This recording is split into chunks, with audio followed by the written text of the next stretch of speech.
Welcome back, Guardians. Your favorite warlock, Osiris here, and today we're going to be talking about power leveling, and specifically power leveling to get ready for the raid.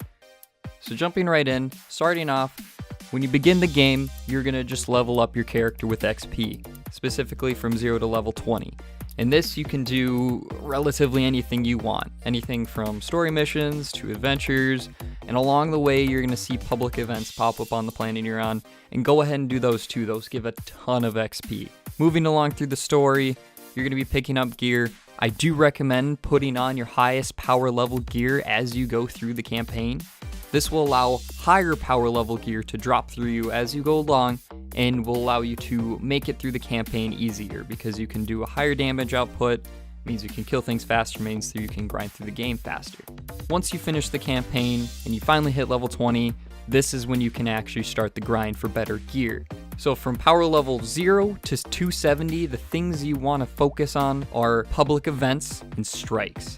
These will drop blue gear, but it will drop based off the light level that you were at, so it will increase your level as you go through. You can also do things like lost sectors. This will allow you to also get blue gear that will raise your power level.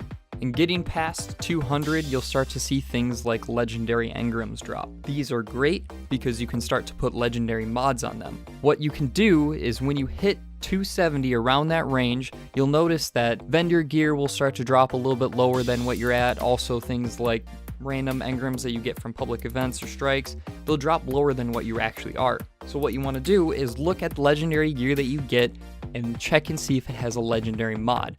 What legendary mods do is adds a 5 points of attack or bonus to whatever gear it's equipped to. So if you have a helmet that's at 270 and you put a legendary mod on it that you have, or it came with a legendary mod, it will go to 275. So from the range of 270 to 280 power level, what you want to be doing is farming for legendary engrams with legendary mods and farming for exotic engrams. And the best way to do that is public events. What I recommend, what I've been doing personally, is going through buying a few of the fire team medallions, which you get from bright engrams. You can dismantle something, get some dust to buy those engrams. There's only 50 each, so they're pretty cheap. Gives you a 4-hour boost on XP and loot drops from crucible, strikes, and public events. Public events are the fastest to farm and pretty fun, I would say, especially if you do them on the heroic mode, which I do recommend doing the heroic mode every single time. And what you want to do is grab one of those medallions, a couple of your buddies, and just go and farm them for a few hours. You'll definitely get some exotic drops within that, which you can use to level up your gear. Once you finally hit 280, you can then purchase legendary mods from the gunsmith.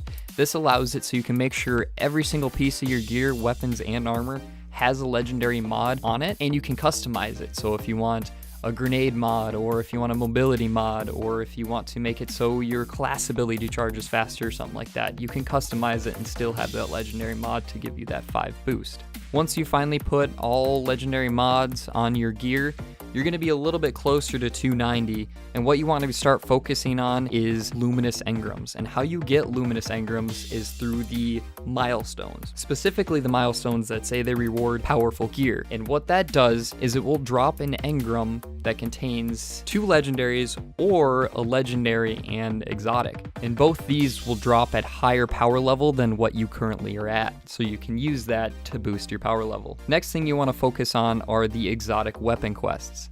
Things like Might Multi-Tool. So Might Multi-Tools you get from an exotic weapon quest that you start in the EDZ through Devon K. And when you finally finish the quest, it will drop Might Multi-Tool based off what light level you were at. So when you go through on your first character and get it for the first time, on your other 2 characters, make sure you have your most powerful gear on and transfer like your weapons over from other character, or your gear if you have the same class, and put that on, and it will drop higher than what it did the first time. You can do this for 2 other weapons, which are the Rat King and the Sturm, which are exotic weapon quests as well, and I would recommend doing that on all 3 of your characters to boost your power level. Last thing that you want to do once you're stuck around 290 to 295 just before the raid, and you just want to push, see if you can get closer and closer to 300, is farm those exotic engrams.